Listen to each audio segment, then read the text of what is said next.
Ukrainian troops attacked the Russian airfield Engels for the third time in the last 10 weeks. It is known that in conversations between US President Donald Trump and the leaders of the Russian Federation and Ukraine, both sides expressed readiness to stop attacking energy and infrastructure facilities, but such a decision has not yet been made officially, and an attack on the airbase is not included in a possible agreement. This is what military observer David Axe writes for Forbes. The expert recalled that some Russian Tu-95 and Tu-160 bombers are based at the Engels airfield, which constantly launch missiles at Ukrainian cities. Therefore, when explosions thundered at the base on March the 20th, the Ukrainian Center for Strategic Communications noted that Engels is now facing serious difficulties. The last few months have been difficult for Engels. On January the 8th, Ukrainian drones flew at least 600 kilometers to strike Engels. The explosions caused a fire at a huge oil depot containing up to 800,000 tons of fuel, a fire that raged for several days. Axe recalled. Within 6 days, the fire died down on its own or was extinguished by firefighters. However, a few hours later, on January the 14th, drones struck again, the expert emphasized. Every damaged ammunition depot, oil refinery, storage tank or chemical plant weakens Russia's ability to wage war against Ukraine, the Ukrainian Security Service told the Kyiv Post. However, David Axe warned that such attacks could soon stop if Zelenski and Putin agree to a ceasefire. Instead of attacking oil refineries, pumping stations and fuel storage tanks to slowly bleed the Russian economy dry, the Ukrainians could target the bombers that are slowly bleeding the Ukrainian economy dry with their almost weekly attacks on power plants. The author added. Axe noted that it is not yet known which drones were used in the January attacks on Engels, but the Kiev Post noted that they were PD-2, Beaver, Luty and UJ-22. The expert emphasized that Ukraine has created a large number of long-range UAVs that can cover distances of more than 1,000 kilometers. A ceasefire might briefly limit Ukraine's deep strike campaign by narrowing its target list, but it probably won't stop it. If anything, Ukrainian forces are steadily expanding the territory in Russia they can strike and identifying military targets that require follow-up strikes, Axe concluded.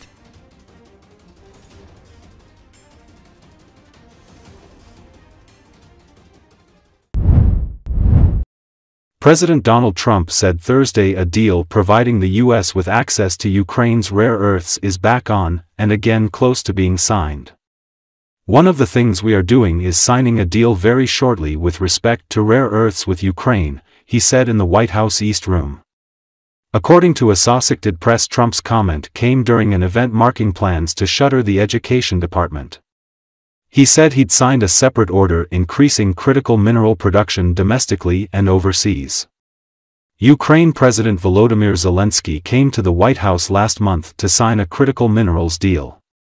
But he left without signing after a contentious Oval Office meeting. The Trump administration has been making the case that tightening U.S.-Ukraine economic ties through an agreement that gives the U.S. access to valuable mineral deposits in Ukraine will give Russia pause about taking malign action against Ukraine in the future. Well, thank you very much.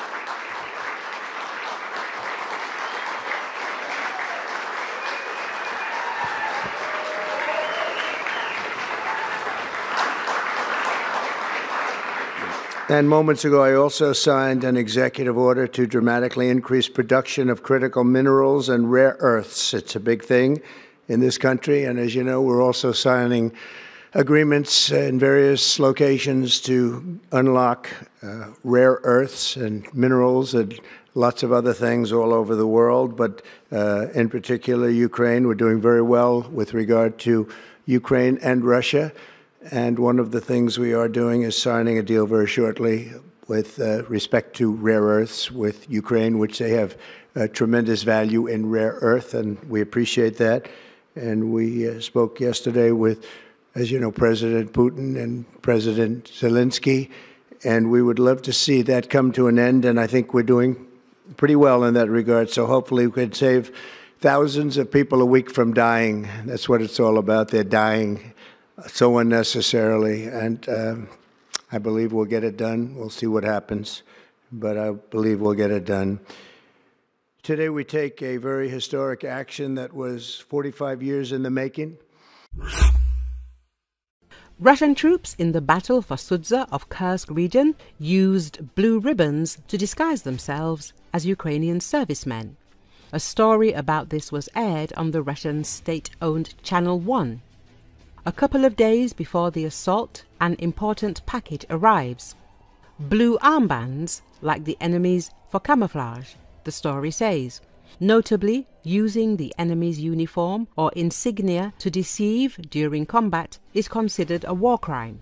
Such tactics are prohibited by the Geneva Convention. It can be assumed that the Russians disguised themselves as the Ukrainian armed forces to mislead not only the Ukrainians but also the local residents of Kursk region. In this way, the Russians intended to discredit the Ukrainian forces in order to accuse them of war crimes later. After the return of Sudza, Russian propagandists began to accuse the Ukrainian armed forces of rolling a steamroller over the city, leaving not a single building in the city intact. The truth is that the destruction in the settlement appeared precisely during the Russians' attempts to return it under their control.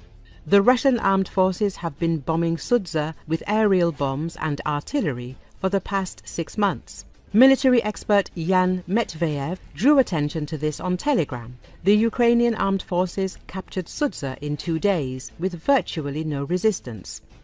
I wonder who rolled over the city and destroyed every house in it over the next 7 months. Did the Ukrainians bomb themselves? The expert wrote.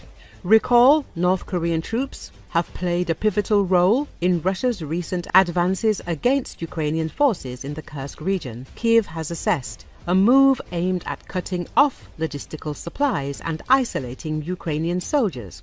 DPRK units participating in the latest Russian counteroffensive comes after Pyongyang reportedly deployed thousands more soldiers to the region to reinforce its troops after suffering casualties. The situation in the Sumy and Kursk regions is difficult. Andriy Kovalenko, the head of the Center for Countering Disinformation under Ukraine's National Security and Defense Council, said, North Korean troops are storming actively, advancing in columns, practically running across the fields. Kovalenko assessed, adding that the Russian military is throwing everything they have at Ukrainian positions. Multiple Ukrainian soldiers reportedly told the New York Times that Russia's combat success stemmed from the use of North Korean soldiers, who often outnumber Ukrainian forces 50-6, and fiber-optic drones resistant to jamming. За пару дней до штурма приходит важная посылка. Синие повязки, как у врага, для маскировки. Гуманитарка. Для операции. Ходить с синими будем. А, серьезно, в синих повязках, да? Да, в синих идем. На кадрах с Путлера никто не поверит, что россияне зашли. Потому что вы будете... Нет, на касках не будем. Чтобы с коптера видно было, где...